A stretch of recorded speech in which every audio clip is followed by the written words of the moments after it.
Tahukah kamu bahwa dahulu ada seorang Habib yang menjadi salah satu orang terkaya di Batavia? Penasaran kan? Yuk kita bahas. Beliau dikenal dengan sebutan Saudagar Baghdad.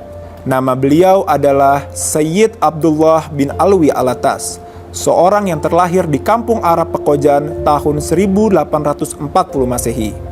Di masa hidupnya, beliau dikenal seorang saudagar dan tuan tanah di masanya. Bahkan, beliau dikenal memiliki tanah dari Pondok Betung di Bintaro hingga Pondok Cabe di Ciputat yang luasnya sekitar 5.000 hektar. Beliau dikenal dekat dan bersahabat dengan pelukis terkenal Raden Saleh bin Yahya. Bahkan, kala Raden Saleh dipenjara dan rumahnya dilelang, maka rumah sahabatnya itu dibeli oleh Sayyid Abdullah bin Alwi Alatas, yang sekarang rumah tersebut menjadi Taman Ismail Marzuki dan Rumah Sakit Cikini. Tak hanya bersahabat dengan tokoh nasional, beliau juga dekat dengan tokoh internasional, seperti Muhammad Abduh dari Mesir dan Syekh Yusuf bin Ismail An-Nabhani, mufti Libanon. Dengan alasan tersebut, beliau sering berkunjung ke Mesir dan Timur Tengah.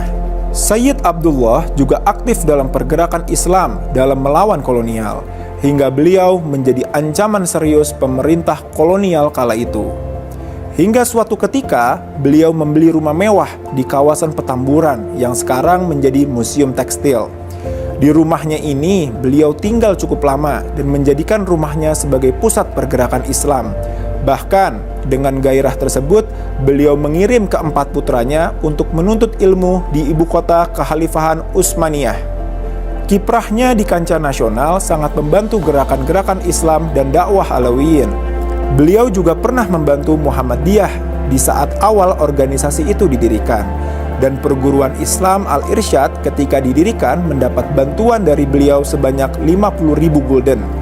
Perhatiannya yang besar terhadap pendidikan beliau tunjukkan dengan membangun sebuah lembaga pendidikan yang bernama Al-Atas School di Tanah Abang, yang merupakan sekolah Islam modern pertama yang memadukan pendidikan agama dan pendidikan barat. Bahkan, kediamannya yang sekarang menjadi museum tekstil pernah menjadi tempat diadakannya Muktamar NU di Jakarta. Masih ada yang ingin kamu ketahui? Jangan lupa komen di bawah ya. Dan jika kamu merasa video ini bermanfaat, yuk di-share videonya. Sekali lagi ya,